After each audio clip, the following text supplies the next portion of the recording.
Nouvelle dans le nord du Nouveau-Brunswick, on a annoncé aujourd'hui que l'entreprise québécoise Groupe Océan, qui offre des services maritimes, allait s'installer au centre naval du Nouveau-Brunswick à Bas-Caraquette. Ça veut dire création d'emplois de 57 à 77 emplois en 5 ans. Je vous invite à entendre la mairesse de Bas-Caraquette, Agnès Doiron, là-dessus. Pour une municipalité, c'est un cadeau, là. Donc c'est pour ça que je dis que c'est Noël. Ça va faire travailler notre monde, autant à Caraquette, Bas-Caraquette et pour la péninsule. Donc on a beaucoup de gens de métier ici dans la péninsule acadienne et une opportunité comme ça, là, c'est idéal pour ces gens-là. Alors, c'est Noël, dit la mairesse Doiron, une occasion de garder les gens dans la région. Mais qui est le groupe Océan? On a voulu en savoir un petit peu plus et alors on joint le directeur des affaires publiques d'Océan, Philippe Filion. Bonjour. Oui, bonjour. Alors, parlez-moi de votre entreprise, Groupe Océan, à des installations en d'autres endroits. Quelle est l'histoire derrière Groupe Océan? Ben, Groupe Océan, en fait, est une compagnie fondée en 1972 par le président et actuel président et fondateur, M. Gordon Bain. Il y a également une copropriété avec un autre actuel actionnaire aujourd'hui qui est Jacques Tanguay. On a en fait 3 grandes divisions chez Groupe Océan qui s'articulent en donc il y a le remorquage portuaire, et il y a la construction et la réparation navale, le pourquoi de notre présence au Nouveau-Brunswick. Et également, on fait de la location d'équipements spécialisés à travers les différents clients qu'on peut avoir, comme des locations de barges, de drague, de quais modulaires ou des choses comme ça. Donc, alors, à Bas-Caraquette, précisément, qu'est-ce qu'il y avait là qui a fait en sorte que vous avez voulu vous installer pour la construction d'une cale sèche flottante d'une capacité de 7000 tonnes? ben, il y a plusieurs facteurs qui ont influencé notre décision, notamment la position géographique du chantier de Bas-Caraquette. Puis pour nous, écoutez, on était déjà présent à Terre-Neuve dans le cadre des projets de plateforme pétrolière. On est présent au Québec dans 12 points de service sur le fleuve Saint-Laurent. On est également présent en Ontario. On n'avait pas vraiment de présence dans l'Est au niveau de la construction et de la réparation navale. Donc, le positionnement qu'on a fait par notre présence au Nouveau-Brunswick, c'est vraiment un positionnement stratégique qui nous ouvre un nouveau marché dans l'Est.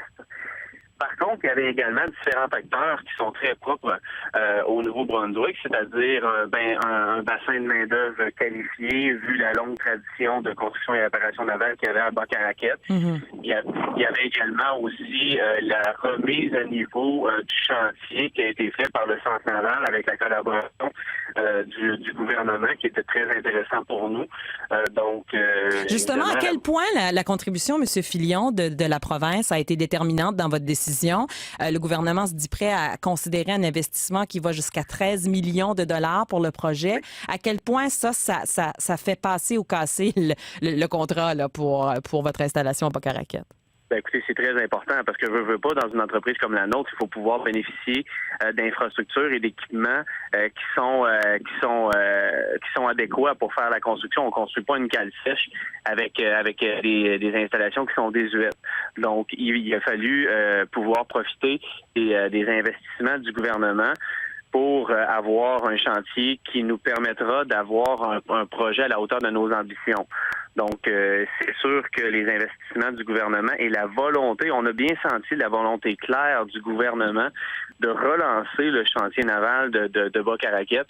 Et ça, pour nous, ça a été un point très déterminant. Alors, on parle de création d'emplois. Ce sont bien ces chiffres-là, de 57 à 77 emplois en 5 ans. Mais au-delà de 5 ans, à moyen, long terme, vous voyez votre présence comment à Bas-Caraquette? Il faut comprendre que ce qu'on a annoncé aujourd'hui, la cale sèche flottante de 350 pieds de long, est un projet de départ. Donc, c'est ce qui nous aide à relancer le chantier naval de Bas-Caraquette. Donc, c'est un projet de départ qui est d'environ 4 à 5 ans.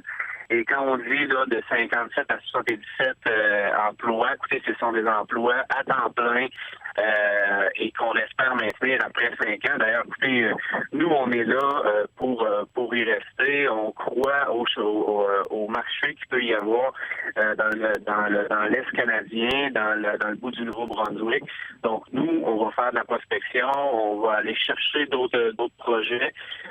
Nous, après la CalCES, c'est pas on finit la CalCES et on retourne au Québec après. Là, nous, on veut rester au Nouveau-Brunswick puis on veut créer de l'emploi. Là.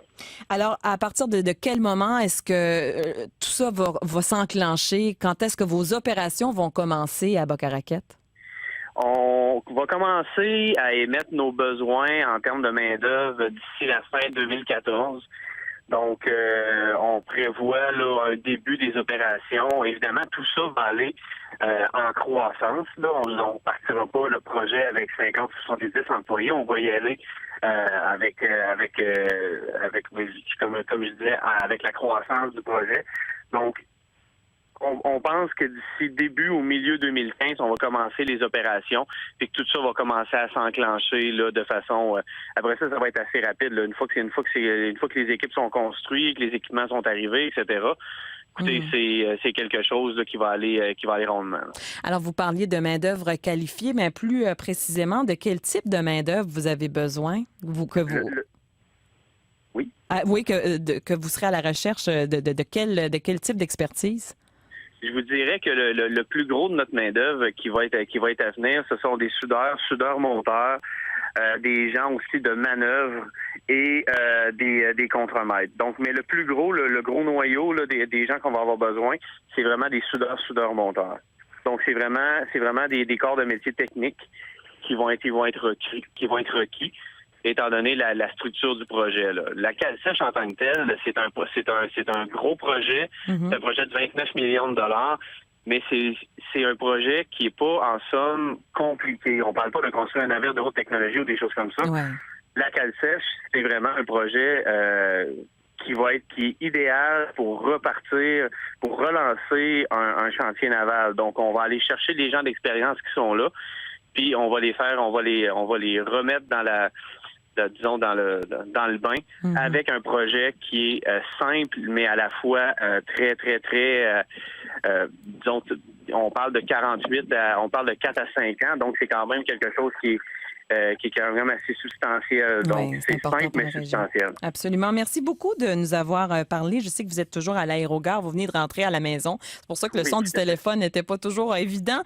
Mais merci d'avoir pris le temps de nous éclairer un peu sur cette entreprise qui s'en vient s'installer au Nouveau-Brunswick pour un bon moment, du moins. Philippe Filion, merci beaucoup. Merci à vous, ça a été un plaisir. Je rappelle